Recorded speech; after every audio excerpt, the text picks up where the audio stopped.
सभी को एक बार वापस से बता देना चाहूंगा कि हमारा जो संधि वाला प्रकरण चल रहा है, इसमें जो संधि के 3 प्रकार होते हैं, स्वर, व्यंजन और विसर्ग, उसमें स्वर संधि अपवाद सहित पूरी हो चुकी है। स्वर संधि को बहुत विस्तार से, बहुत समय से हमने इसको पढ़ा है और धीरे धीरे इसको हर पहलू पे हम बहुत विस्तार से वार्तालाप कर चुके हैं। आज हम आरंभ करने वाले हैं कौन सा? व्यंजन संधि। कौन सा आरंभ करने वाले हैं? व्यंजन संधि। अब जानिए मित्रों कि व्यंजन संधि क्या होती है, किसे कहा जाता है, इसकी परिभाषा क्या होती है, इसमें स्थितियां कैसी मिलेंगी, सभी पे बात करेंगे। देखो, सबसे पहले बात आती है संधि कहा किसे जाएगा। व्यंजन संधि के संदर्भ में बात करें तो देखो, जो संधि के प्रकार थे, आरंभ की कक्षा की मैं बात कर रहा हूं, संधि के जो प्रकार हैं, संधि के जो प्रकार हैं जिसे आप कहते हो कि साहब 3 प्रकार हैं, इन 3 प्रकारों को समझाने के लिए इसमें मैंने कहा था कि जो संधि की परिभाषा होती है, क्या? वर्णों का योग से होने वाला बदलाव, वर्णों के योग से होने वाला बदलाव, वर्णों के योग से होने वाला बदलाव, अर्थात जुड़ेंगे क्या? वर्ण जुड़ेंगे। क्या जुड़ेंगे मित्रों? वर्ण जुड़ेंगे। अब यहाँ पर जो ये वर्ण जुड़ रहे हैं, तो ये वर्ण कितने प्रकार से जुड़ते हैं दोस्तों? 6 प्रकारों से। बिल्कुल, इसकी चर्चा मैं पहले कर चुका हूं, परिभाषा हमें यहीं से निकालनी है। वर्ण कितने प्रकार से जुड़ते हैं दोस्तों? 6 प्रकारों से जुड़ते हैं। कितने प्रकारों से जुड़ते हैं? 6 प्रकारों से जुड़ते हैं। अब वो 6 प्रकार कौन कौन से हैं सुनना। जैसे सबसे पहला जो प्रकार था कि पद के दोनों तरफ, या मैं कहूं योग के चिन्ह के दोनों तरफ क्या हो? स्वर ही स्वर हो। अर्थात मेरा कहने का आशय यह है कि यदि स्वर के साथ स्वर का योग हो तो वहां स्वर संधि होगी। दूसरा प्रकार था क्या? कि स्वर के साथ में क्या जुड़ सकता है मित्रों? व्यंजन जुड़ सकता है। क्या जुड़ सकता है? व्यंजन जुड़ सकता है। तीसरा जो प्रकार है मेरा वह क्या है मित्रों? कि व्यंजन के साथ में क्या जुड़ सकता है? स्वर जुड़ सकता है। अर्थात इस दूसरे फॉर्मेट को मैंने उल्टा कर दिया, विपरीत लिख दिया। क्या? जैसे स्वर स्वर से भी जुड़ चुका और स्वर व्यंजन से भी जुड़ चुका। अब बारी किसकी आई? व्यंजन की। तो पहले व्यंजन को स्वर से जोड़ लो और अगले में हम व्यंजन को व्यंजन से जोड़ लेते हैं। क्यों? क्योंकि वर्ण 2 ही प्रकार के हैं। हिंदी भाषा में जो वर्ण होते हैं, वर्णों के केवल 2 प्रकार हैं। भूमिका समझिए बिंदु की। वर्ण कितने प्रकार के हैं? 2 प्रकार के। एक तो कौन से वर्ण होते हैं? स्वर। और एक कौन से वर्ण होते हैं मित्रों? व्यंजन। एक कौन से वर्ण होते हैं? व्यंजन। अब या तो स्वर स्वयं से जुड़ेगा। स्वर किससे जुड़ रहा है? स्वयं खुद से ही जुड़ रहा है, पहला तथ्य। उसके बाद में हमने स्वर को किससे जोड़ लिया? व्यंजन से, दूसरा तथ्य। दोनों चीजें समझ में आई। अब ऐसे ही पहले व्यंजन को व्यंजन से जोड़ लो, ये लो लिख दिया, और या फिर व्यंजन को किससे जोड़ दो? स्वर से, ये जोड़ दिया। यहां तक की कोई बात समस्या नहीं दे रही? आगे बढ़िए। पांचवा तथ्य जो आता है वो आता है क्या? हो सकता है विसर्ग के बाद में क्या आ जाए? स्वर। और छठा जो तथ्य आता है, मैं इसको थोड़ा इधर लिख देता हूं, छठा जो तथ्य आता है, हो सकता है विसर्ग के साथ में क्या जुड़ जाए? व्यंजन। क्या जुड़ जाए? व्यंजन। मेरा कहने का आशय यह है कि स्वर स्वर और व्यंजन आपस में एक दूसरे के साथ योग कर रहे हैं। देखो, 2 बार स्वर को जोड़ा है, 2 बार व्यंजन को जोड़ा है और 2 बार ही किसको जोड़ा है? विसर्ग को। ये 6 फॉर्मेट याद कैसे होंगे? वर्णों का योग कितने प्रकार से होता है? जवाब होता है 6 प्रकार से। कैसे होता है? यह चीज पता नहीं सर। बिल्कुल, यह चीज पता नहीं सर। तो आप ये पता नहीं वाला आंसर न दें, उसके लिए मैं याद करने का आपको एक बहुत बहुत ही सुंदर तरीका बता रहा हूं। क्या? कि प्रथम पद के अंतिम वर्ण के रूप में देखो, 2 बार स्वर है, 2 बार व्यंजन है और 2 बार ही विसर्ग है। प्रथम पद के अंतिम वर्ण के रूप में 2 बार स्वर को लिखा, 2 बार व्यंजन को लिखा और 2 बार विसर्ग को लिखा। और यहाँ पर दूसरे पद के पहले वर्ण के रूप में 1 बार स्वर, 1 बार व्यंजन, 1 बार स्वर, 1 बार व्यंजन, 1 बार स्वर और 1 बार व्यंजन। याद रह जाएंगे ये चीजें। ये वर्णों का जो योग जो 6 प्रकार के समूह में हो रहा है, इससे हमें इसकी परिभाषाएं भी समझ में आ जाती हैं। क्या? कि यदि दोनों तरफ स्वर ही स्वर का योग हो, यदि दोनों तरफ स्वर ही स्वर का योग हो मित्रों, तो उसे कहेंगे स्वर संधि। उसे क्या कह देंगे? स्वर संधि कह देंगे। और यदि स्वर के बाद व्यंजन आए या व्यंजन के बाद स्वर या व्यंजन के बाद व्यंजन, अर्थात चाहे बाद में आए, अर्थात चाहे बाद में आए, चाहे पहले आए, चाहे दोनों तरफ आए, चाहे बाद में आए, चाहे पहले आए, चाहे दोनों तरफ आए, अगर आपको कहीं व्यंजन दिख रहा है तो यह वाली स्थिति जो होती है मित्रों, वह क्या कहलाती है? व्यंजन संधि। मेरा यह वर्णों का जो 6 प्रकार से योग है, यह पुनः बताने का उद्देश्य यही था कि हम यहां से व्यंजन संधि की परिभाषा निकाल सकेंगे। अब आपसे मैं पूछूं कि व्यंजन संधि की परिभाषा क्या होगी, अब मैं आपसे पूछूं कि व्यंजन संधि की परिभाषा क्या होगी, तो आप मुझे जरा बताएं। तो आपका जवाब क्या होगा? कि सर यदि स्वर के बाद व्यंजन या व्यंजन के बाद स्वर या व्यंजन के बाद व्यंजन का योग हो। वापस से बोल रहा हूं, क्या? कि यदि स्वर के बाद व्यंजन व्यंजन के बाद स्वर या व्यंजन के बाद व्यंजन का योग हो, तो ऐसी स्थिति का नाम क्या होता है? ऐसी स्थिति का नाम क्या होता है? व्यंजन संधि होता है। तो मित्रों, हम यहां से व्यंजन संधि की परिभाषा लिखते हैं। देखिए, जैसे मैं कहूं क्या कि यदि स्वर के बाद या स्वर के साथ व्यंजन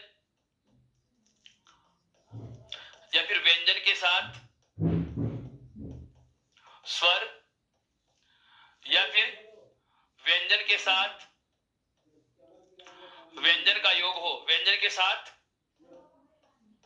व्यंजन का योग हो, तीन स्थितियां हमारे सामने आ चुकी हैं। कौन कौन सी आ गई है? सबसे पहली स्थिति आई है स्वर के साथ में किसका योग हो? व्यंजन का। अर्थात प्रथम पद का अंतिम वर्ण क्या होगा? स्वर, और दूसरे पद का पहला वर्ण क्या होगा? व्यंजन। एक बात। दूसरी बात क्या हो गई? व्यंजन के साथ में क्या हो? स्वर। अर्थात दूसरी स्थिति क्या आ गई कि प्रथम पद का अंतिम वर्ण तो क्या होगा? व्यंजन होगा, और दूसरे पद का पहला वर्ण क्या होगा? स्वर होगा। दूसरे पद का पहला वर्ण क्या होगा? स्वर होगा। अर्थात व्यंजन के साथ में क्या जुड़ेगा? स्वर। और तीसरी स्थिति क्या आई है? व्यंजन के साथ में क्या हो? व्यंजन हो। व्यंजन के साथ में क्या हो? व्यंजन हो। अर्थात तीसरी अंतिम स्थिति जो हमारे पास आई है वह कौन सी आई है? व्यंजन के साथ योग किसका होगा? व्यंजन होगा। अर्थात कहा जा सकता है कि प्रथम पद का अंतिम वर्ण होगा व्यंजन, और दूसरे पद का पहला वर्ण भी क्या होगा? व्यंजन। तो इसी रूप में या इसी सारी परिभाषा को हम एक सार रूप में कहें तो हमारे पास तीन सूत्र निकल के आ गए। एक तो आया है स्वर के साथ व्यंजन का, एक आया है व्यंजन के साथ स्वर का, और एक आया है व्यंजन के साथ व्यंजन का। तो मैं ये कह सकता हूं या नहीं कि चाहे बाद में व्यंजन आए, पुनः सुनना इसको, चाहे बाद में व्यंजन आए, चाहे पहले व्यंजन आए, या चाहे दोनों तरफ व्यंजन आए, यदि आपको कहीं भी युग्म में या मैं कहूं कहीं भी संधि के विच्छेद में, चाहे प्रथम पद के अंतिम वर्ण के रूप में हो, चाहे दूसरे पद के पहले वर्ण के रूप में हो, चाहे दोनों पदों के, बिल्कुल चाहे प्रथम और द्वितीय दोनों पदों के या योग के दोनों तरफ व्यंजन का योग मिले, तो सदैव संधि कौन सी होगी? व्यंजन संधि होगी। अर्थात व्यंजन संधि की परिभाषा के शब्दों में कहें तो हम कह सकते हैं कि यदि स्वर के साथ व्यंजन या व्यंजन के साथ स्वर या व्यंजन के साथ व्यंजन वर्ण का योग होता है तो उसे व्यंजन संधि कहा जाता है। यहां तक की बात बहुत अच्छे से समझ में आ चुकी है दोस्तों। अब हम आगे बढ़ सकते हैं इसमें। बिल्कुल, अब हम आगे बढ़ेंगे इसमें। सबसे पहला हम परिभाषा पे ही चर्चा कर रहे हैं क्या कि स्वर के बाद व्यंजन या व्यंजन के बाद स्वर या व्यंजन के बाद व्यंजन के योग से कोई बदलाव होता है तो उसे व्यंजन संधि कहा जाएगा। अब ध्यान देने वाली बात, अब इसको गौर से सुनना। स्वर संधि के जैसे 5 प्रकार पढ़े, दीर्घ, गुण, वृद्धि, यण और अयादि। लेकिन इस व्यंजन संधि के संस्कृत में तो प्रकार हैं, जैसे सघोष की संधि होती है, अनुस्वार की संधि होती है, उपसर्ग की संधि होती है, च आगम की संधि होती है, त द की संधि होती है, मूर्धन्य सकार की संधि होती है, णकार की संधि होती है। बहुत बहुत अलग अलग प्रकार हैं जिनका आपने नाम सुना होगा, जसुत्व की, चसुत्व की, स्वर आगम की, स्वर लोप की। लेकिन हमें उन प्रकारों पर नहीं जाना। हम क्या करते हैं, हिंदी में इस व्यंजन संधि के कुछ नियम पढ़ते हैं। क्या पढ़ते हैं? कुछ नियम पढ़ते हैं। बिल्कुल आप नियमों की संख्या निर्धारित न करें। मैं वापस से बोल देता हूं, व्यंजन और विसर्ग संधि के हिंदी में कोई प्रकार नहीं है। व्यंजन और विसर्ग संधि के हिंदी में कोई प्रकार नहीं है। व्यंजन और विसर्ग संधि के हिंदी में क्या चला करते हैं दोस्तों? नियम चला करते हैं। क्या चला करते हैं? नियम चला करते हैं। और उन नियमों को हमें बिल्कुल बिल्कुल नियमों को हमें आराम आराम से विस्तार से पढ़ना है। अब आप कहोगे कि सर 15 नियम होते हैं, आप कहोगे सर 20 नियम होते हैं, आप कहेंगे सर 22 नियम होते हैं, आप कहेंगे सर मैंने 24 नियम पढ़े हैं। ध्यान देना, नियम चाहे 50 बना लीजिए, उससे कोई मतलब नहीं होता। परीक्षा में कभी नहीं पूछा जाएगा कि व्यंजन संधि के कितने नियम होते हैं। क्यों? क्योंकि यह नियम तो हमने अध्ययन की सरलता हेतु स्वयं ने स्वयं की सुविधा हेतु बनाए हैं। बिल्कुल, व्यंजन संधि के जो नियम होते हैं, कई किताबों में आपको 15 नियमों में पूरी व्यंजन संधि का विस्तार मिल जाएगा, कई किताबों में आपको 18 नियम मिलते हैं, कई किताबों में 20 और ज्यादातर में 22 मिलते हैं। मैं आपको बता रहा हूं, व्यंजन संधि के संपूर्ण छोटे से छोटे नियम की भी यदि चर्चा कर ली जाए तो लगभग 24 नियमों में आप संपूर्ण व्यंजन संधि को विस्तार दे सकते हैं। हम इस व्यंजन संधि के कुल 24 नियमों की चर्चा करने वाले हैं, जिसमें आपके हर छोटे से छोटे पहलू पे चर्चा की जा सकेगी। तो हम 24 नियमों को आरंभ करेंगे और उन 24 नियमों में सारे के सारे तथ्य निकल के आ जाएंगे। अर्थात यहां से इन 24 नियमों में अधिकांशतः ऐसी चीजें आएंगी जो एक तो उपसर्गों के उदाहरणों में मिलती हैं और एक हमें शब्द शुद्धि में मिलती हैं। कहां कहां मिलती हैं दोस्तों? एक तो मिलती है उपसर्गों में और एक मिलती है शब्द शुद्धि में। अब मैं बात जो करने वाला हूं, वो इन नियमों से ठीक पहले की बात करने वाला हूं, जो आपको जानना बेहद आवश्यक है। बिल्कुल बिल्कुल, आपको व्यंजन संधि के लिए क्या क्या चीजें हमेशा ध्यान रखनी है, क्योंकि इन व्यंजनों में की व्यंजनों की जो संधियों की जो नियम होंगे, इस व्यंजन संधि की जो परिभाषाएं हम बोलेंगे, बहुत प्रकार के जो तथ्य बोलूंगा मैं, उनमें कुछ पारिभाषिक शब्दों का प्रयोग करने वाला हूँ। पारिभाषिक शब्दों का प्रयोग करने वाला हूँ। जैसे आपको एक शब्द सुनने को मिलेगा, आपको एक शब्द सुनने को मिलेगा, क्या? आदेश। हाँ, ये नाम नहीं ले रहा हूं मैं किसी का, ऑर्डर वाला, आज्ञा वाला आदेश, लेकिन यहाँ पर आदेश का मतलब क्या है, अलग चीज है। एक आपको नाम सुनने को मिलेगा, क्या? आगम। सर ऐसे नाम हमने सुने ही नहीं हैं। बिल्कुल, आपने ऐसे नाम सुने ही नहीं हैं। संधियों में ऐसे नाम कहां से आ गए?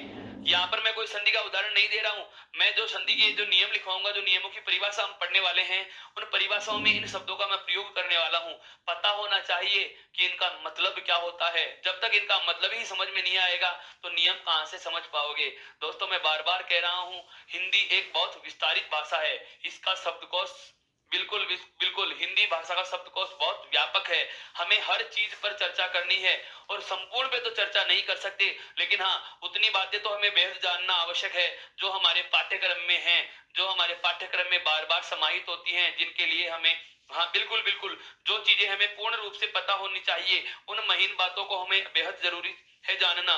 तो देखो, एक तो नाम आ गया आदेश, एक नाम आ गया आगम, एक नाम आता है मित्रों लोप। एक नाम में कौन सा लूंगा? लोप। एक नाम में कौन सा लूंगा? लोप। और एक अंतिम नाम जो आएगा आपके सामने, वह नाम कौन सा आएगा मित्रों? प्रकृति भाव। एक नाम मैं आपके सामने लूंगा, कौन सा? प्रकृति भाव। आपको इन चार पदों का पता होना चाहिए कि जो वाक्य में ये चार शब्द प्रयोग में लिए जा रहे हैं, इनका मतलब क्या होता है। एक है आदेश, एक है आगम, एक है लोप, और एक है प्रकृति भाव। क्या होता है इनका मतलब? एक एक शब्द का अर्थ समझो। सबसे पहले बात आती है किसकी? आदेश की। आदेश का मतलब क्या होता है? किसी वर्ण को बदलकर लिखना। किसी वर्ण को बदलकर लिखना। किसी वर्ण को बदलकर लिखना।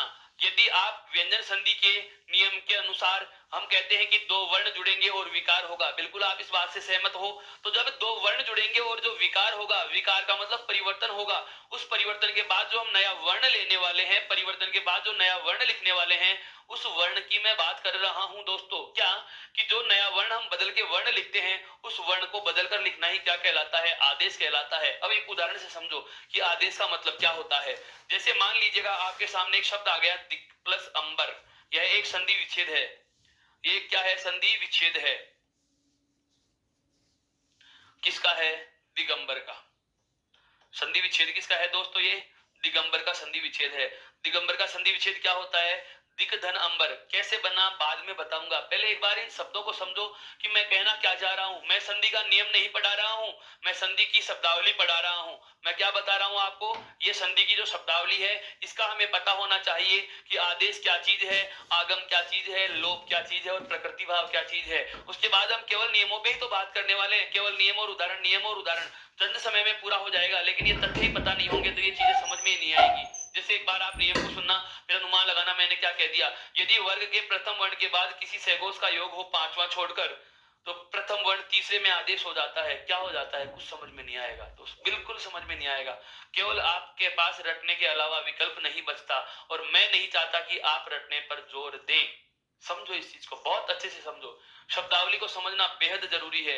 ऐसे के ऐसे आपको किताबों में नियम लिखे हुए मिलते हैं और हम उन्हें रटने लग जाते हैं। ऐसे लिखा हुआ है, क्या लिखा हुआ है, बार बार देखा, दूसरे को कह दिया कि पूछ मुझे याद हुआ या नहीं। आप इस प्रकार की पढ़ने की आदत बना ही क्यों लेते हैं? बिल्कुल समझ के पढ़ना आरंभ कर दीजिए। देखो, मैं बता रहा हूं क्या, कि शब्द दिया हुआ है दिगंबर, और इसका संधि विच्छेद क्या होता है दोस्तों? दिक धन अंबर। इसका संधि विच्छेद क्या होता है? दिक धन अंबर। अब नियम क्या है वो सुनना, कि यदि वर्ग के प्रथम वर्ण के बाद, मैंने अभी पतंजलि में भी आपको बताया कि यदि वर्ग के प्रथम वर्ण के बाद सघोष यानी कि स्वर के रूप में सघोष का योग हो रहा है, तो पहला वर्ण अपने ही वर्ग के कौन से में बदला? हमने तीसरे में बदला। कौन से में बदला? तीसरे में बदला। अर्थात कै वर्ग का तीसरा वर्ण क्या होता है दोस्तों? कै। क्या होता है दोस्तों? कै। मेरा मतलब यह है कि कै के स्थान पर क्या लिखना है? कै लिखना है, और बाकी का शब्द ऐसा का ऐसा लिखना है। कै किस में बदल जाएगा? गै में। तो दी और गै को यदि आप ऐसे जोड़ोगे तो क्या बन जाएगा? गै पूरा, और उसके बाद में लिखा हुआ है मैं बै रे, अर्थात दिगंबर का दिगंबर। अब इसको मैं परिभाषा में बोल रहा हूं, वो सुनना। देखो आदेश अपने आप समझ में आता है। क्या कहा कि यदि किसी वर्ण को बदलकर, यदि किसी वर्ण को बदलकर उसके स्थान पर, उसी के स्थान पर, हमने क्या किया है दोस्तों, इसके के स्थान पर ही तो बदलाव किया है। यदि किसी वर्ण को बदलकर, यदि किसी वर्ण को बदलकर उसी के स्थान पर दूसरा वर्ण लिख दिया जाए, यदि किसी वर्ण को बदलकर उसी के स्थान पर दूसरा वर्ण लिख दिया जाए, तो ऐसे बदलाव को आप किस नाम से जानेंगे? आदेश के नाम से जानेंगे। किस नाम से जानेंगे? आदेश के नाम से जानेंगे। अर्थात किसी वर्ण को बदलकर उसी के स्थान पर दूसरा वर्ण लिख देना क्या कहलाता है? आदेश कहलाता है। यह वाली बात आपके बहुत अच्छे से समझ में आ गई होगी। अब लेते हैं हम दूसरी बात, क्या कि आगम क्या चीज होती है। अब लेते हैं हम क्या कि आगम क्या चीज होती है। ध्यान देना, आगम की बात कर रहा हूं। आगम किसे कहा जाता है? आगम का मतलब होता है नया वर्ण लिख देना। आगम का मतलब क्या होता है मित्रों? नया वर्ण लिख देना। आगम का मतलब क्या लेंगे? नया वर्ण लिख देना। नया वर्ण कहां से लेके आएंगे वो चीज भी समझिए। कई बार हम क्या करते हैं, नियम का जब विस्तार पढ़ेंगे, जैसे एक नियम आता है क्या कि किसी स्वर के साथ, नियम क्या है सुनना, किसी स्वर के साथ, अभी आएंगे इन सभी नियमों पे मैं बहुत आराम से चर्चा करने वाला हूं। अभी इतना सा जानना आवश्यक है क्या कि किसी स्वर के साथ, किसी स्वर के साथ छह वर्ण का योग हो, छह वर्ण का दूसरा, किसी स्वर के साथ छह वर्ण का योग हो, तो इन दोनों के मध्य, इन दोनों के मध्य छह का आगम हो जाता है। आदेश तो क्या किया है, अगर इन दोनों में कोई बदलाव करते, जो हमारे पास प्रथम पद का अंतिम और दूसरे पद का प्रथम वर्ण दिया हुआ है, क्योंकि मैंने आपको बताया था संधि में बहुत बहुत आवश्यक चीजें जानने की थी, वो कौन कौन सी थी। संधि कहां होती है? प्रथम पद का अंतिम वर्ण और दूसरे पद का पहला वर्ण योग करेंगे। प्रथम पद का अंतिम और दूसरे पद का पहला वर्ण योग करते हैं और कोई बदलाव होता है, उसे हम क्या कहते हैं? संधि। अब इस आगम को समझने के लिए एक नया कंसेप्ट सुनिए कि जब प्रथम पद का अंतिम और दूसरे पद का प्रथम वर्ण योग कर रहे हो, जब प्रथम पद का अंतिम और दूसरे पद का पहला वर्ण योग कर रहे हो, और इन दोनों के अलावा कोई नया वर्ण इन दोनों के मध्य और लिखना हो, इन दोनों के अलावा, इन दोनों के अलावा एक नया वर्ण इन दोनों के बीच में और लिखना हो, जो हमें अपनी तरफ से जोड़ना है, अर्थात दिए हुए शब्द में वो था नहीं, हमें बाद में जोड़ना पड़ा, तो हमने अपनी तरफ से नया वर्ण लिखा है, आगंतुक वर्ण, अर्थात मेहमान। मेहमान किसे कहा जाता है? वह सदस्य जो परिवार का नहीं लेकिन आज परिवार में आया है, हम उसे मेहमान कह रहे हैं, आगंतुक कहते हैं, नवागम कहते हैं। वही वाली बात हमें यहाँ ध्यान रखनी है क्या कि यदि हमें अपनी तरफ से कोई नया वर्ण लिखना है, नया वर्ण जोड़ना है, नया वर्ण हम जोड़ रहे हैं, तो उस जोड़े जाने वाले वर्ण को किस नाम से जानेंगे? आगम के नाम से जाने जाएंगे। अर्थात नया वर्ण लिखने की प्रक्रिया को किस नाम से जाना जाता है? आगम के नाम से जाना जाता है। अब इसका एक उदाहरण दे रहा हूं आपको। जैसे मान लीजिएगा, एक नियम पढ़ेंगे क्या कि सम उपसर्ग के बाद क्री धातु से बना कोई भी शब्द आए, तो इन दोनों के मध्य, बिल्कुल बिल्कुल, इन दोनों के मध्य दंते सकार का आगम हो जाता है। एक नियम पढ़ेंगे, परि उपसर्ग के बाद क्री धातु से बना कोई भी शब्द आए, बिल्कुल, सम उपसर्ग के बाद क्री धातु से बना कोई भी शब्द आए तो दंते सकार का आगम करेंगे, और परि उपसर्ग के बाद कोई भी क्री धातु का बना शब्द आए तो यहाँ मूर्धन्य सकार का आगम करेंगे। परि के बाद में क्री धातु से बना कोई शब्द आ रहा है, तो इन दोनों के मध्य क्या होगा? मूर्धन्य सकार, अर्थात षटकोण वाले से का क्या करना है मित्रों? आगम करना है। आगम का मतलब यह हुआ कि कृत में भी कहीं मूर्धन्य सकार लिखा हुआ नहीं है और परि में भी कहीं मूर्धन्य सकार लिखा हुआ नहीं है, लेकिन जब परि उपसर्ग के बाद में क्री धातु का शब्द आ गया, तो इन दोनों के बीच में हमें क्या जोड़ना है? ये षटकोण वाला से जोड़ना है। अर्थात शब्द क्या बन जाएगा? परि, और उसके बाद ये षटकोण वाला शय, और उसके बाद में क्री और तय, अर्थात परिष्कृत। क्या बन गया? परिष्कृत। जबकि इसका संधि विच्छेद क्या होता है? परि प्लस कृत, परि प्लस कृत, अर्थात परि उपसर्ग के बाद में क्री धातु का शब्द आ गया, तो दोनों के मध्य आप क्या जोड़ोगे? यहाँ पे मूर्धन्य सकार का आगम करोगे, अर्थात नया वर्ण आपको जोड़ना पड़ेगा। दो बातों आप बिल्कुल बिल्कुल, इन दोनों बातों को आपको बहुत अच्छे से ध्यान में रखना है। क्या आदेश किसे कहा जाता है और आगम किसे कहा जाता है? अब ये दोनों वाली स्थितियां हैं आगे वाली, ये बहुत सरल हैं, ये आराम से समझ में आ जाएंगी। अब हम बात करते हैं किसकी, कि लोप क्या होता है। बिल्कुल, ये चीज अब और सुन लीजिएगा कि लोप किसे कहा जाता है। लोप का मतलब होता है मित्रों क्या? किसी वर्ण को हटा देना, किसी वर्ण को हटा देना, किसी वर्ण को हटा देना। हमारे पास कोई वर्ण लिखा हुआ होता है, उसको रिमूव कर देना, हटा देना। क्या कहलाता है? लोप कहलाता है। लुप्त कर देना, गायब कर देना, रिमूव कर देना, हटा देना। जिस भी शब्द के तरीके से आप समझ सको समझ जाइए। लोप जहां पे लिखा हुआ है इसका मतलब समझना है कि क्या करना है, हमें कोई वर्ण हटाना है। लोप का मतलब क्या होता है? किसी वर्ण को हटा देना। इसे भी बिल्कुल एक उदाहरण से समझना है। उदाहरण से समझा रहा हूं। जैसे मान लीजिएगा हम एक नियम पढ़ेंगे क्या, कि यदि निर उपसर्ग के बाद रे वर्ण का योग हो, अर्थात प्रथम पद का अंतिम वर्ण क्या है? रे। प्रथम पद का अंतिम वर्ण क्या है? रे वर्ण है। रे वर्ण है यानी कि स्वर नहीं है। स्वर रहित क्या होगा? व्यंजन। और जब प्रथम पद के अंतिम वर्ण के रूप में व्यंजन होगा तो सदैव ध्यान रखना वो हलंत होगा। क्यों होगा? यदि आपने इसका हलंत हटा दिया, यदि आपने इसका हलंत हटा लिया तो समझ लेना कि इसमें स्वर जुड़ा हुआ है। अतः इसमें स्वर रहित करके लिखना हो तो हमें सदैव क्या लगाना होगा? इस हलंत का प्रयोग करना ही होगा। तो नियम क्या है वो सुनिए, कि यदि प्रथम पद का अंतिम वर्ण स्वर रहित रे हो, स्वर रहित रे अर्थात रेफ वर्ण है, और आगे भी रे वर्ण का योग हो, अर्थात रे के बाद में कौन सा वर्ण जुड़े? रे वर्ण जुड़ता है। तो इस प्रथम रे का, तो जो पहले वाला रे था ना, इस पहले वाले रे का क्या हो जाता है? लोप हो जाता है दोस्तों। क्या हो जाता है दोस्तों? लोप हो जाता है। अब लोप का मतलब क्या होता है मुझे नहीं पता, मैं आपको बता चुका, आप बताइए। बिल्कुल, आप इस रे को क्या करेंगे? हटा देंगे। क्या करेंगे? हटा देंगे। बिल्कुल, इस रे को हटा देंगे तो नया रूप क्या बचा? नी, और उसके बाद में रे। अब नियम आगे क्या कह रहा है, कि रे वर्ण का तो आप लोप कर देना, और इसके ठीक पहले वाले वर्ण पर, पहले वाला वर्ण कौन सा है? न। इसके ठीक पहले वाले वर्ण पर जुड़ा स्वर, अब सुनना, बहुत अच्छी बात बताने वाला हूं। हाँ, इससे ठीक पहले वाले वर्ण पर जुड़ा स्वर दीर्घ आदेश हो जाएगा। दीर्घ आदेश, आदेश का मतलब बदल जाएगा, किसमें? दीर्घ में बदल जाएगा। अर्थात ये न पे जुड़ी हुई छोटी ई की मात्रा किसमें बदलेगी? दीर्घ में बदल जाएगी। अर्थात यहाँ क्या हो जाएगा? नी बड़ा, और अंत में क्या है? रे। शब्द क्या बन जाएगा? नीर। क्या बन जाएगा? नीर बन जाएगा। अब इसके आगे चाहे आप से जोड़ो तो हो जाएगा नीरस, जय जोड़ो तो क्या हो जाएगा? नीरज। बिल्कुल, हाँ, ये वाली चीजें हमें बहुत अच्छे से समझनी है दोस्तों। बिल्कुल बिल्कुल, बहुत विस्तार से हम बात इसीलिए तो कर रहे हैं ताकि आपके लिए हमेशा के लिए हिंदी के नाम का या हिंदी व्याकरण के नाम का जो डर है वो समाप्त हो जाए। और हिंदी व्याकरण के साथ साथ मेरे साथियों, आपको सबसे ज्यादा डर तो लगता है हिंदी के संधि में। और ये देखो संधि कितनी सरल है। सरल इसलिए, हमें कठिन इसीलिए तो लगती है क्या, कि या तो हम पढ़ने की जगह गलत सुन लेते हैं, या पढ़ने की सामग्री गलत सुन लेते हैं, या पढ़ने का तरीका गलत अपना लेते हैं। अगर आपने सही चुना है, सही तरीका अपनाया है और सही सामग्री का चयन किया है, तो आपका इस प्रकार का, बिल्कुल बिल्कुल आपका इस प्रकार का जो ये डर है, यह डर कतई नहीं रहेगा। बिल्कुल आपका ये डर पूर्णतः समाप्त हो जाएगा। आप बस निरंतर बने रहिए, लगातार लाइक शेयर और कमेंट करते रहिए। ई उत्कर्ष ऐप को यदि आपने अभी तक इंस्टॉल नहीं किया तो इंस्टॉल कीजिए। हमारे टेलीग्राम ऐप को ज्वाइन नहीं किया तो वहां भी इसको आप ज्वाइन कीजिए। और आप इसके ई बुक और पीडीएफ फॉर्मेट में जो इसके नोट्स हैं, जो आने वाले परीक्षा की दृष्टि से बहुत महत्वपूर्ण परीक्षा के जो प्रश्नों का जो एक पूरा प्रश्न बैंक आपको उपलब्ध रहेगा, इसको आप प्राप्त करें। और चैनल को सब्सक्राइब करें, बेल आइकन को प्रेस कीजिए ताकि नए नोटिफिकेशन आपको मिल सके, आने वाली भर्तियों की संबंध में सूचना, और उनमें क्या क्या चीजें आपको, हाँ बिल्कुल, जो निर्धारित पात्रता के मापदंड हैं उन पे भी बहुत गहरे से विस्तार से आपको हर बार बताया जाता है। तो हर प्रकार की सूचना से अवगत होते रहें, उसके लिए आपको क्या करना होगा? सब्सक्राइब के पास एक बेल आइकन होता है, उसको भी प्रेस कीजिए और लगातार जुड़े रहिए इस चीज से। तो हमने जो इसका तीसरा जो शब्दावली का शब्द जाना है वह कौन सा है? लोप। पहली बात की आदेश की, दूसरी बात की आगम की, तीसरा शब्द कौन सा जान लिया?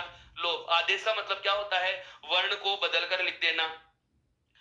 बिल्कुल, आगम का मतलब क्या होता है? बदले या नहीं बदले वो अलग बात है।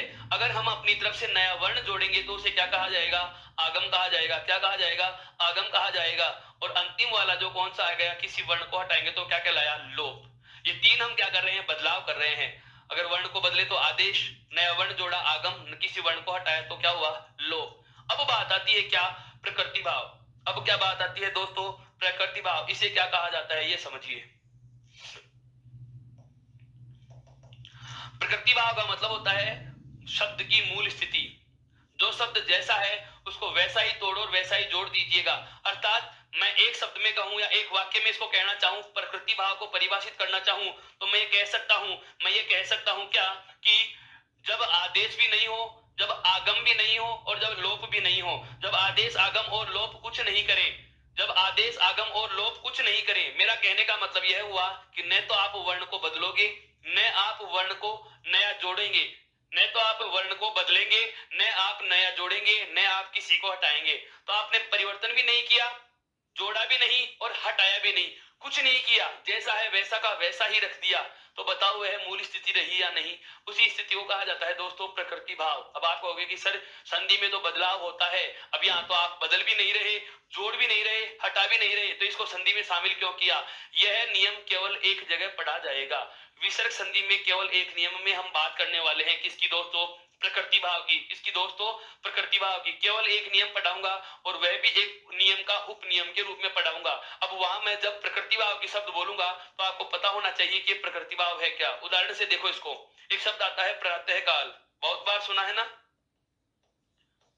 प्रातः काल। सबसे पहली हमसे जो गलती होती है, आम भूल, उसको मैं बता रहा हूं। हम क्या करते हैं, इस प्रातः काल को दो शब्द समझ बैठते हैं। क्या समझ बैठते हैं? दो शब्द समझ बैठते हैं। बहुत बारीक बारीक चर्चाएं की हैं। अब पता लगेगा आपको कि मैंने वर्ण व्यवस्था में इतनी सारी बातें आपको क्यों बताई थी, इतना गहराई से हमने वर्ण विचार को क्यों पढ़ा था। अब जरूरत पड़ेगी। आपको याद आ रहा है मैंने एक बात कही थी कि जो घुंडी वाले वर्ण होते हैं, जो घुंडी वाले वर्ण होते हैं उनके ऊपर से, जो घुंडी वाले वर्ण होते हैं उनके ऊपर से कभी सिरोरेखा नहीं गुजरती। कुछ याद आया? बिल्कुल, हमने वर्ण व्यवस्था में इस बात का जिक्र किया था जब मैंने आपको, बिल्कुल जब मैंने आपको तय वर्ग का चौथा वर्ण धनुष वाला ध लिखना सिखाया था, उस समय एक चर्चा की थी। मैं बता देता हूँ शब्द से कहां पर मैंने कौन सी बात की थी। ये वाला वर्ण जब मैंने लिखना सिखाया था उस समय कहा था कि ऐसा यदि आप लिखते हो तो ये गलत होता है और यह सही होता है। ये घुंडी आवश्यक होती है। क्यों? क्योंकि इसके ऊपर से सिरोरेखा नहीं गुजरती, यहाँ इसे तोड़कर ही लिखना पड़ता है। बिल्कुल याद आ रहा है सर? बिल्कुल याद आएगा। सब चीजें जुड़ती हैं, एक दूसरे से जोड़ के भी पढ़ना है इसको। तो विसर्ग में भी ऊपर जो ये घुंडी लगी होती है, इस कारण यहाँ सिरोरेखा को तोड़ना पड़ता है। जबकि मित्रों ये पूरा शब्द एक ही है, इस बात का ध्यान रखना। कभी आप ऐसा नहीं कि लाइन पूरी हो रही है तो प्रातः को आप यहाँ लिख दिए और काल के लिए दूसरा शब्द आप दूसरी लाइन में लिख रहे हो। अगर ऐसा करते हो तो इनके मध्य योजक चिन्ह लगाओगे। इनको जोड़ने के लिए आप योजक चिन्ह का प्रयोग अवश्य करना। क्यों? क्योंकि ये प्रातः काल जो पूरा शब्द है वो एक ही होता है। अब बात आती है प्रकृति भाव की स्थिति क्या है, समझो। प्रातः काल का जो संधि विच्छेद होता है वह होता है क्या?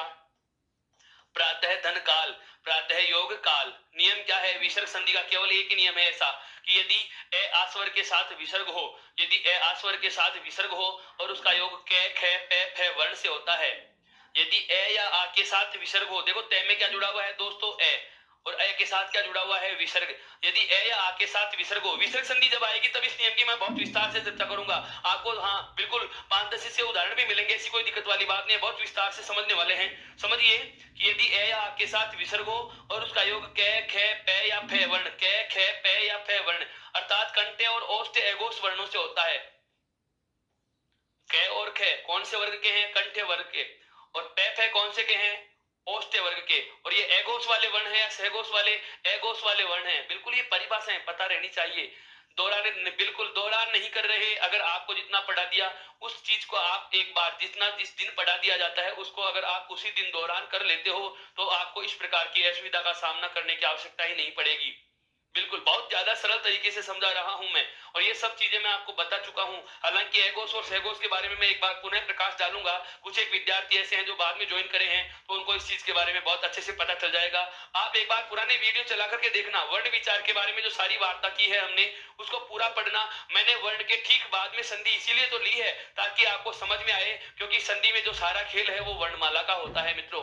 तो वर्णमाला के तुरंत बाद संधि लेने की वजह यही होती है, या मैं कहूं कि संधि से ठीक पहले वर्ण में इसीलिए तो पढ़ाया क्या कि आपके संधि बहुत अच्छे से समझ में आ सके। तो नियम क्या कह रहा है वो सुनिए कि यदि ए या आ के बाद विसर्ग हो और उसका योग कंठे और ओष्ठ एगोस वर्णों से हो, अर्थात कै ख और पै फै वर्ण से होता है, कै ख और पै फै वर्ण से होता है, तो इस स्थिति को प्रकृति भाव की संधि कहा जाता है। प्रकृति भाव की संधि का मतलब नो चेंज। न तो आप आदेश करोगे, आदेश का मतलब आप इनमें से किसी वर्ण को बदलकर दूसरा वर्ण नहीं लिखोगे, आदेश नहीं किया। या इनके बीच में कोई नया वर्ण नहीं लिखोगे, अर्थात आगम भी नहीं किया। आप इनमें से किसी भी वर्ण को हटाओगे नहीं, अर्थात जो जैसा है वैसा का वैसा रहेगा, अर्थात लोप भी नहीं कर सकते। तो उसे क्या कहा जाएगा? प्रकृति भाव कहा जाएगा। अर्थात दोस्तों मेरा कहने का मतलब यह है मेरा कहने का मतलब यह है कि इस प्रकृति भाव में इसका संधि विच्छेदम ने क्या किया है, प्रातः प्लस काल, क्या किया है दोस्तों, प्रातः प्लस काल। और जब इसको जोड़ना है तो इसका बस केवल योग का चिन्ह हटा दो और प्रातः के बाद में काल को वापस से लिख दो। ये कहलाती है स्थिति कौन सी, प्रकृति भाव की स्थिति कहलाती है दोस्तों। यह कौन सी स्थिति कहलाती है, प्रकृति भाव की स्थिति कहलाती है। अर्थात प्रातः प्लस काल बराबर क्या होता है मित्रों, प्रातः काल। और इसे कहा जाता है क्या, प्रकृति भाव की संधि। क्या कहा जाता है दोस्तों, प्रकृति भाव की संधि। तो प्रकृति भाव की संधि को परिभाषित करने के लिए हमें कौन सी चीज ध्यान रखनी है, क्या कि मैं ये कह सकता हूं एक लाइन में इसका आंसर देना चाहें, अगर एक लाइन में इसका आंसर देना चाहें तो क्या कहें, उपरोक्त कोई बदलाव ना हो, उपरोक्त कोई बदलाव ना हो। कोई बदलाव कौन कौन से हमने बदलाव क्या क्या किए हैं, एक बदलाव तो होता है आदेश के रूप में अर्थात वर्ण को बदल करके दूसरा लिखना, एक होता है क्या आगम के रूप में अर्थात हम बिल्कुल नया वर्ण जोड़ना, एक होता है किसी वर्ण को हटाना अर्थात लोप के रूप में, और एक होता है क्या प्रकृति भाव की स्थिति। एक क्या होती है, प्रकृति भाव की स्थिति अर्थात उपरोक्त कोई बदलाव न हो। ये संधि के 4 प्रकार की परिभाषाएं मैंने बताई हैं, 4 प्रकार के पारिभाषिक शब्दों का हमने जिक्र किया है। क्यों, क्योंकि अब व्यंजन और विसर्ग संधि में कोई प्रकार तो है नहीं, कुछ एक नियम पढ़ेंगे और उन नियमों में बारी बारी से हम इन शब्दों का प्रयोग करते रहेंगे। तो मैंने चारों शब्द आपको बता दिए हैं कि कौन से शब्द का क्या मतलब होता है, बहुत अच्छे से हमने इसको जान लिया है। आदेश किसी वर्ण को बदल कर लिखना, आगम कोई नया वर्ण जोड़ना, लोप किसी वर्ण को हटा देना, और प्रकृति भाव का मतलब क्या होता है दोस्तों, उपरोक्त कोई बदलाव न हो। आप इसका स्क्रीनशॉट ले सकते हैं ताकि हम अब आगे बढ़ सके, बिल्कुल हम अब आगे बढ़ सके, ध्यान देना।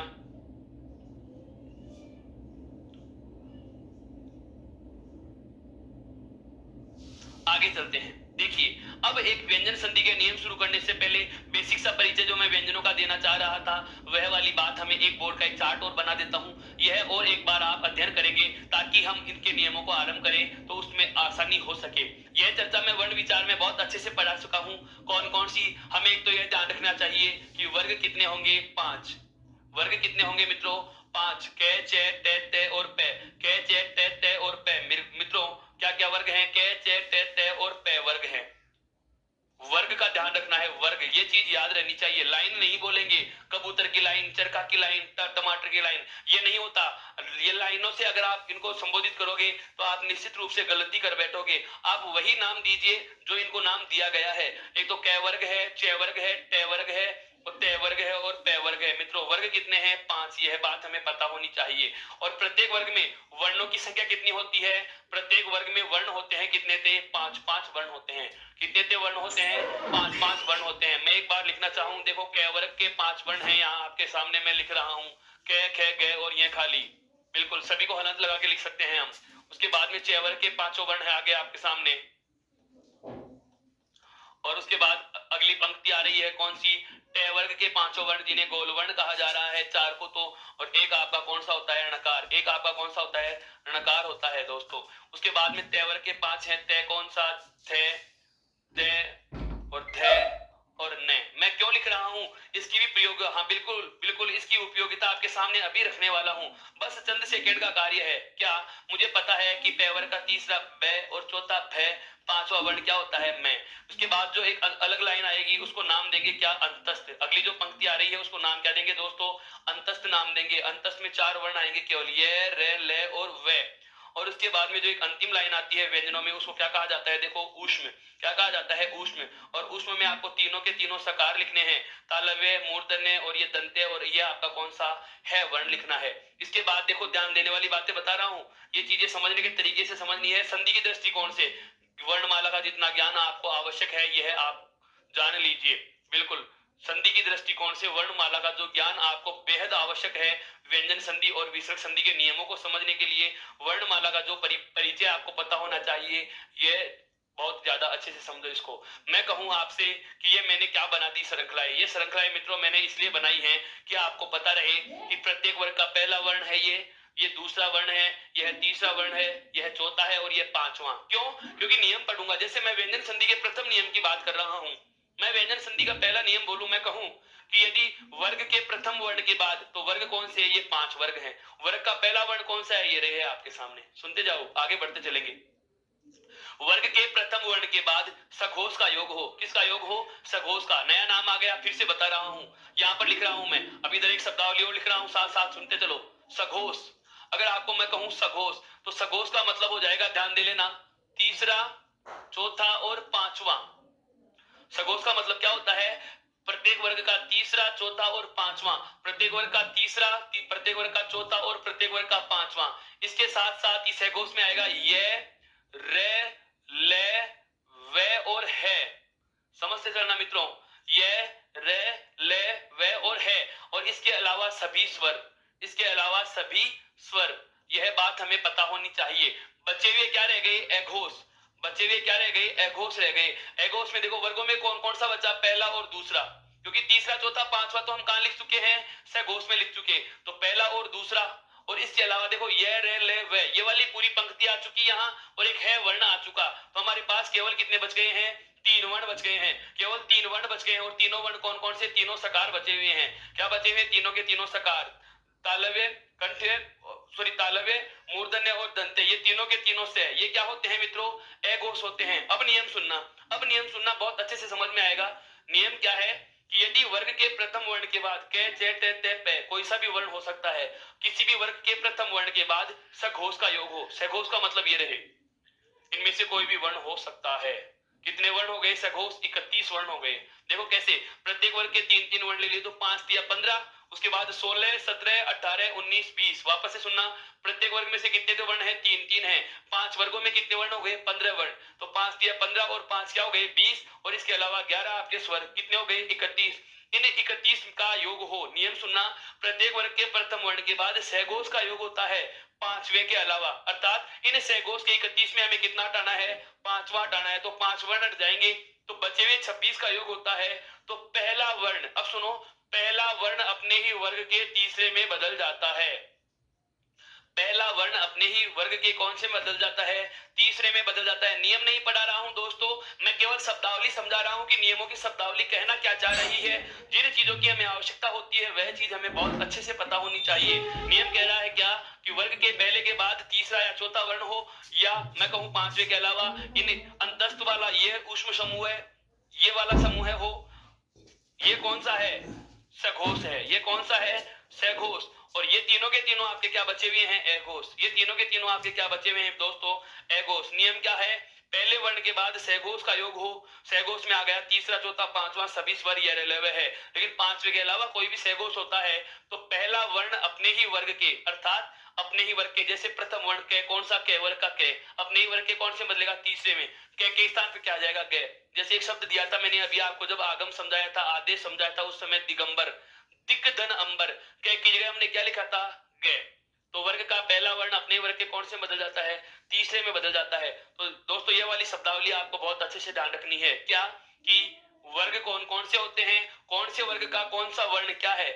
बिल्कुल, कि जैसे आपको पता हो ट वर्ग का तीसरा वर्ण क्या होगा, तो ये तो ट वर्ग हो गया, और ये तीसरा वर्ण, ट वर्ग का तीसरा वर्ण क्या होता है? ट।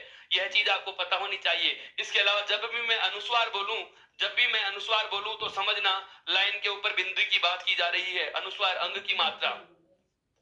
और जब भी मैं विसर्ग की बात करूंगा, जब कभी मैं विसर्ग की बात करूंगा तो आपको ऊपर नीचे 2 बिंदुओं का ध्यान रखना है। जब कभी मैं विसर्ग की चर्चा करूं तो आपके जहन में ऊपर नीचे 2 बिंदुएं आ जानी चाहिए। ये वर्णमाला का बेहद अच्छा सा परिचय मैंने आपके सामने रखा है। बिल्कुल बिल्कुल बहुत अच्छे से समझना। क्या अनुस्वार का नाम आते तो आपके जहन में एक ही चीज आना चाहिए, लाइन के ऊपर क्या लगानी है? बिंदु। लाइन के ऊपर क्या लगानी है? बिंदु लगानी है। विसर्ग का मतलब ऊपर नीचे 2 बिंदु लगाने हैं। और यदि मैं कहूं क्या कि प्रथम पद का अंतिम वर्ण व्यंजन है, तो आपके दिमाग में ये चीज रहनी चाहिए, अगर व्यंजन अंतिम वर्ण के रूप में आ रहा है तो सदैव वो हलंत होगा। क्यों? यदि आपने उसका हलंत हटा दिया तो प्रथम पद का अंतिम वर्ण व्यंजन नहीं मित्रों, क्या हो जाएगा? स्वर हो जाएगा। क्या हो जाएगा? स्वर हो जाएगा। इसलिए ध्यान रखना है, यदि प्रथम पद का अंतिम वर्ण व्यंजन होगा तो निश्चित रूप से वह स्वर लगा हुआ नहीं बल्कि हलंत लगा हुआ होगा। उसको स्वर रहित ही बोलेंगे, उसको हल चिन्ह लगा के ही हम लिखेंगे। तो इस प्रकार से इस वर्णमाला का, संधि के लिए जो वर्णमाला आपको जाननी आवश्यक थी, यह वर्णमाला आपके लिए आवश्यक है। अब एक चीज इसमें और जान लो, साथ के साथ ही लिख देता हूं। और वह वाली चीज कौन सी लिखनी है, ध्यान देना। वह वाली चीज मैं यहां पर लिख रहा हूं। क्या आपको पूछा जाए जैसे क वर्ग कहां से बोला जाता है, तो हमें पता रहना चाहिए क वर्ग कौन सा है? वर्ग कंठ है। उच्चारण स्थान में मैंने आपको 5 नाम बताए थे। देखो कोई भी बात सबसे पहले कहाँ आती है? कंठ में। कंठ के बाद में कहाँ आई? तालु पे। तालु के जस्ट ऊपर आगे क्या आते हैं? मसूड़े। मसूड़ों के बाद में आते हैं दांत। दांत के बाद में क्या आते हैं? ओष्ठ। वापस से महसूस कीजिए जो मैं बोल रहा हूँ, शब्द पे सुनो समझो कैसे। एक क्रम होता है, वर्णमाला के उच्चारण करने का क्रम होता है। जैसे क के बाद कौन सी लाइन आती है? च। च के बाद कौन सी लाइन आती है? ट। ट के बाद में कौन सी आई? त। त के बाद में कौन सी आई? प। ऐसे इनका उच्चारण स्थान भी आपको रटना नहीं है, अपने आप ही आएगा। कोई भी बात मन में है, बाहर आने के लिए सबसे पहले कहाँ आती है? गले में। पहला स्थान कौन सा आ गया? कंठ। कंठ के जस्ट थोड़ा सा ऊपर आ गया, क्या आ गया? तालुआ, जिसको अपन तालु बोलते हैं। इसका मतलब दूसरा स्थान क्या है? तालु। दोस्तों आगे बढ़ो। तालु के जस्ट बाद में क्या आता है? मसूड़ा, जिसको कहा जाता है मूर्धा। क्या कहा जाता है? मूर्धा। मसूड़ों के जस्ट बाद में क्या जाते हैं? आगे आगे आते हैं तो दंत। क्या आते हैं दोस्तों? दंत। और दंत के बाद में क्या जाते हैं? ओष्ठ। दंत के बाद में क्या जाते हैं? ओष्ठ। अर्थात अर्थात अगर आपको पूछा जाए कि क वर्ग कहां से बोला जाता है, तो कंठ से। दूसरा वर्ग दूसरे स्थान तालु से। तीसरा वर्ग तीसरा स्थान मूर्धा। चौथा वर्ग चौथा स्थान दंत। और पांचवा वर्ग पांचवा स्थान कौन सा है? ओष्ठ है। यहाँ तक की बात आपके बहुत अच्छे से समझ में आ गई। अब हम इसके नियम आरंभ करते हैं। बिल्कुल, अब हम व्यंजन संधि के नियमों की चर्चा करेंगे। एक बार इस शब्दावली को आराम से देखिए। एक बार इस वर्णमाला का जो बेसिक सा परिचय, संधि के दृष्टिकोण से जो वर्णमाला का ज्ञान आवश्यक था, वह मैंने आपके सामने रखा है। आप इसका स्क्रीनशॉट ले सकते हैं। बिल्कुल बहुत अच्छे से इसका स्क्रीनशॉट लीजिए।